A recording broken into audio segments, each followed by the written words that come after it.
So last week, embattled Republican Congressman George Santos decided to spend a couple of days in his district office, which is where members of Congress go. They hear from their constituents. The people in the community are able to come and, approach with their ideas, their problems, and say, hey, listen, you're in Congress. We need this done. We need that done. Your district is suffering. And in some cases, you get a couple of constituents that might not be happy with your performance, asking you to resign. And that is exactly what happened to George Santos on Wednesday of this past week. About 25 of his constituents showed up and they had a petition that they say was signed by over 1,000 people in the district, calling on him to resign. So what did George Santos do? Did he open the door to these people, listen to their complaints, take their petition, and go back in? Oh, God, no. No, George Santos locked the doors and effectively barricaded himself in the office so that these angry constituents couldn't talk to him or deliver their petition. He even had police stationed outside of his office to prevent people from being able to come in. So it was a police barricade that he got for himself so that he didn't have to face the music for all of the horrible things that he has allegedly done. Again, gotta say allegedly because he hasn't been convicted of any of it. We do know that he's a liar, and he's lied about multiple aspects of his past, everything from his grandparents to his mother to his education to his career and sports, all of it. Like literally everything.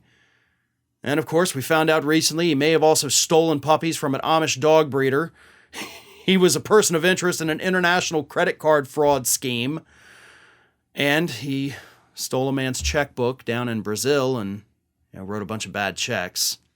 So, yeah, I wouldn't want to face my constituents either. Oh, let's also not forget, of course, the issues with the FEC, the fact that he's under investigation from 8 different entities. Yeah, I wouldn't want to talk to the people either.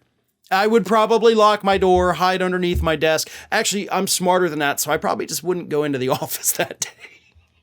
I mean, that's also an option. You didn't even have to go in.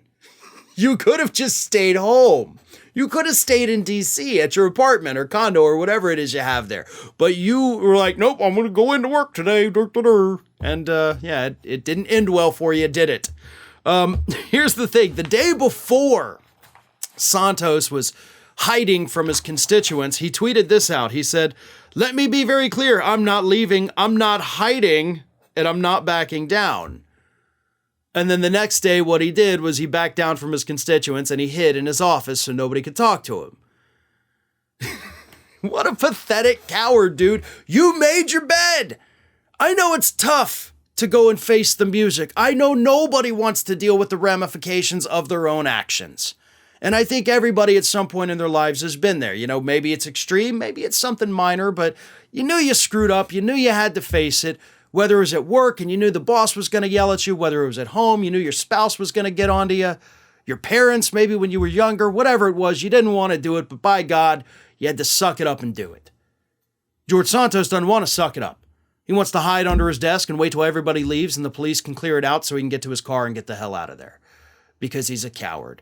He's a liar and a coward, and hopefully one of these investigations will get him out of office so that those people in that district, the one he refuses to talk to, maybe they can get some better representation and Santos can finally face justice.